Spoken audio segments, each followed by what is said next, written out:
All right, guys, day 3 here in Little Forest Hill, Dallas, Texas. Right behind me, we're moving along.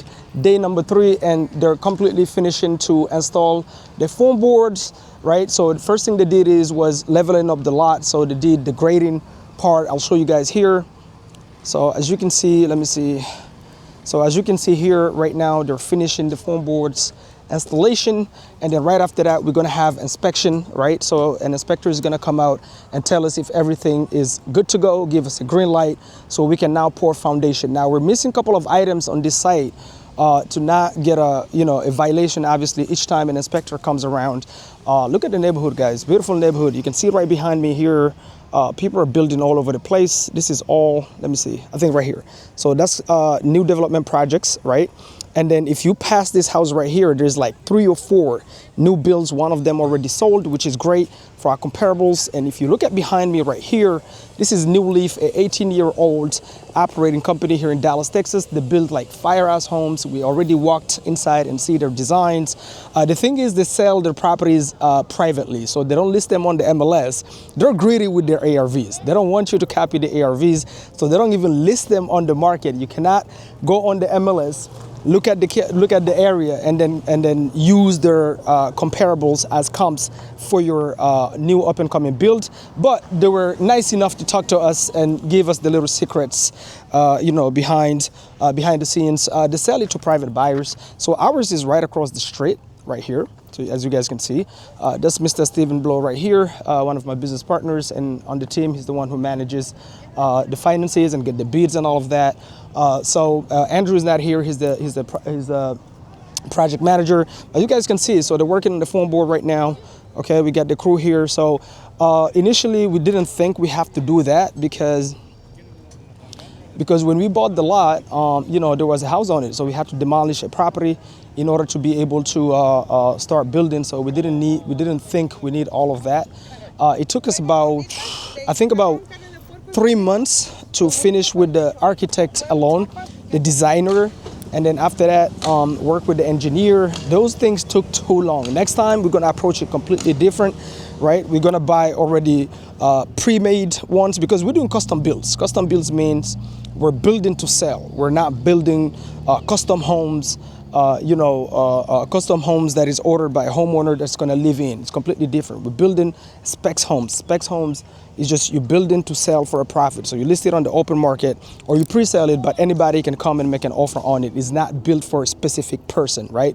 If you build for a specific person, that is called a custom build. So that's not what we're doing. So next time what we're gonna do is we're gonna buy the pre-made plans to completely buy time.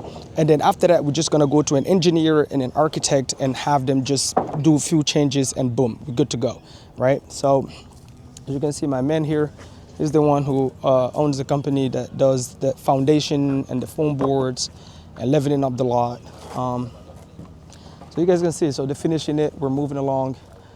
Next thing, as I said, we gotta get a dumpster on site. We need to get a potty pad on site in order to avoid violations. We need to get certain signs in case the neighbors. One of the biggest challenges you're gonna face when you're building, guys, is that the neighbors are like vultures. So a lot of the neighbors in this neighborhood, they don't like the fact that builders are coming in and building and changing the neighborhood. So they're saying they want the neighborhood to keep those old little tiny homes, but it is what it is. You know what I mean? Like, I'm sure when the internet era came in, the people with the brick and mortar stores started rioting, right? It is the same exact thing. Change has to come. You have a lot of young people, new young millionaires coming in, moving into the neighborhoods. One of the people that bought the property from New Leaf, they don't even show their buyers, like he's a private buyer, but apparently he's in the movie industry or in the music industry, one of those, right? He got some fly ass cars in front of his home. But yeah, guys, that's a lot right here. And look at right here. We got another guy. We know him personally. We're part of the same developers club. Okay, that's the first club that we joined when we came to Dallas, Texas. Right? We paid about I think it was a $50,000 investment that we made. 3 of us with my 2 business partners, Andrew and Steve.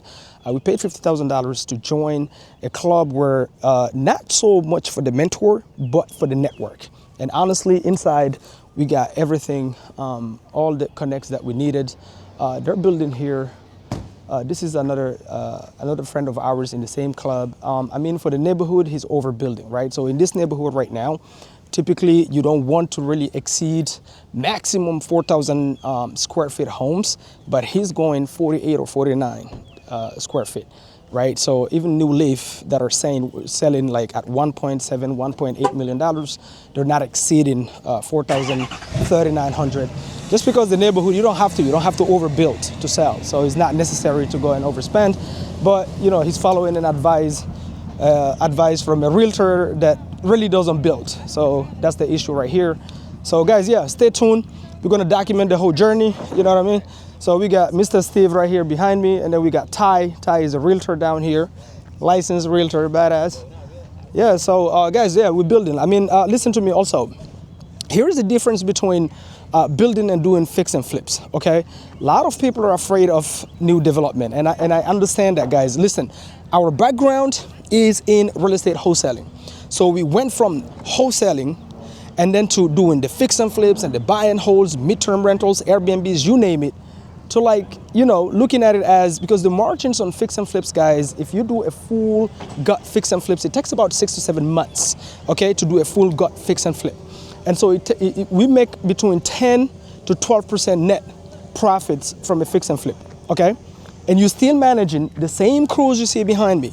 You're still managing construction crews, you're still managing a GC, you're still dealing with delays, you're still like unpredicted costs when you start like, you know, breaking walls and seeing, you know, unpredicted things behind the walls, like fucking rat, you know, infestations and shit. That already happened to me in Kyle, Texas on some of the flips that I've done there. But the difference is in the new development here, number one, you don't have that in terms of like breaking the wall and then running into unpredicted things, because you're the one who's building everything from ground zero. That's the number one thing.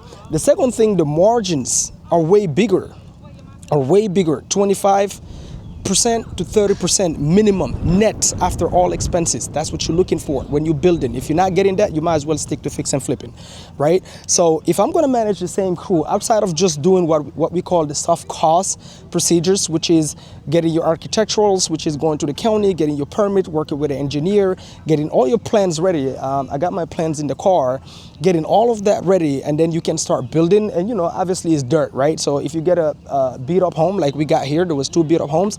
A sister that inherited it from her sister that passed away. She lives in New York. She don't have the capital to keep it or build it, right? Or renovate it and then keep it. She don't have the capital for it.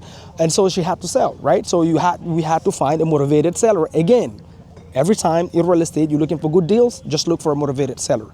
Way simple. Don't make it more complicated than that, guys. So with that being said, on the new development side, after you've done all of that and get your permit to start building, guess what? You're literally managing the same exact construction crew that you manage on the fix and flip. Maybe their skill is a little bit on the higher end, maybe, but it's the same exact crew. You need framers, you need plumbers, you need cabinets people, you need freaking a demo crew, you need, like, it's the same exact trades. You need flooring, right? You need somebody that knows how to do the finishes. You need granite countertops, right? So it's the same thing, but you're making way bigger profits. And if you do the ROI on your time, if you're gonna spend 7 to 8 months on the property, I'm talking about a fix and flip, just to make just tiny margins, 10 to 12%, right? And any delay, the smaller your margins, the higher risk, because any delay, any unpredicted cost is eating on your profits. But when it comes to new development, because the margins are so high, even if you get, let's say you start at it, like for us here, we're starting at $200,000. That's our very conservative number, like very conservative profit number. So even let's say worst case scenario, we get some delays, something happens, whatever the case may be, we're gonna walk away worst case scenario at least with $150,000 net. But we're gonna be way over that. Really, the real margins, we're gonna sell it, because in this neighborhood, nothing have so far sold below $1.5 million, nothing. And so with that being said, this property here, we have to be able to sell it, and the neighborhood supports it, because most properties actually sold around 1.8.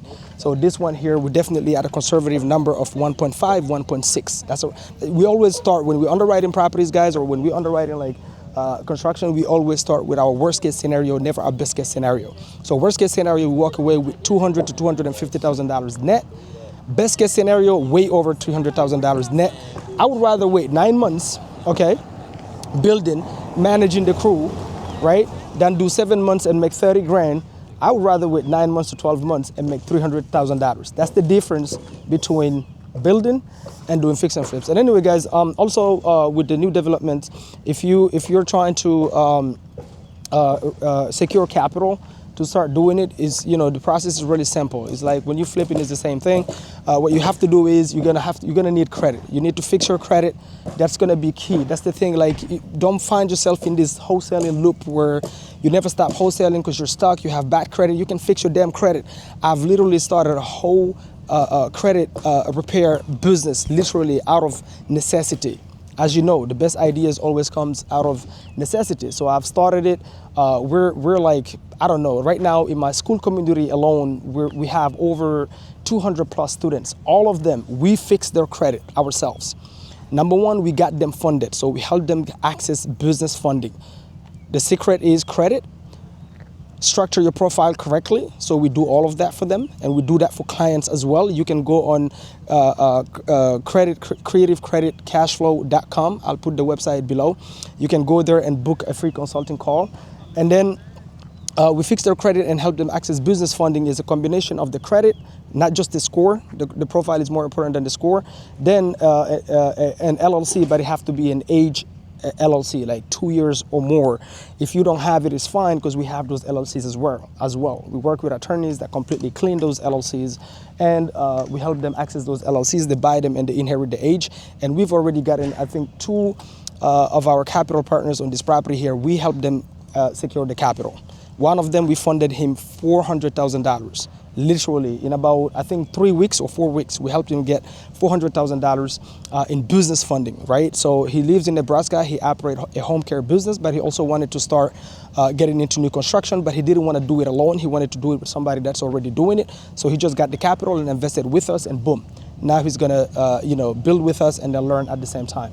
Okay, guys, so with that being said, if you secure the business capital, all you need to bring when you find a lot is 20 to 25% down.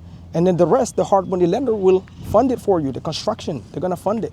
So it's the same thing. So don't be afraid of it. Obviously, invest in a coach. That's exactly what we did. We invested in a builders club. We didn't try to figure this out by ourselves. You don't want to do that. In the same way you wouldn't take a car and start driving and you've never driven before, you might kill somebody. So you got to be somebody who's, okay, investing in yourself. You see what I'm saying? So anyway, guys, stay tuned. We'll definitely document the whole journey. You're gonna see from A to Z. When we start pouring foundation, I'm gonna come back here also and show you guys, when we pour in foundation. And something else we're gonna do is when we go into the stores to buy material as well, I'm gonna take you guys along the journey so you can see, right now we're getting bids. We're getting a bunch of bids. And when we go into the store to actually do the purchases, I'm gonna make sure to document that as well. So I'll see you guys on the next video. Hope you enjoyed this. If you're interested in getting into new development or real estate in general, like fix and flips, wholesaling, you name it, guys, we have a community on a weekly basis where we teach direct to seller acquisition. Now, what we do different is, because the rules are changing, even real estate wholesaling is completely changing to where now you need a license, you need this, you need that, you need capital to be able to double close. What we did different is now we own a company that can help you not only fix your credit, get it right, while you're learning how to close on homeowners, plus we help you access the business capital. We help you access business capital so you can go ahead and execute and get out of the loop of not being an investor, because most people, what's between them and becoming a legit investor is capital, period. And if we help you secure it through business funding, guess what? Problem solved. Boom, boom, boom.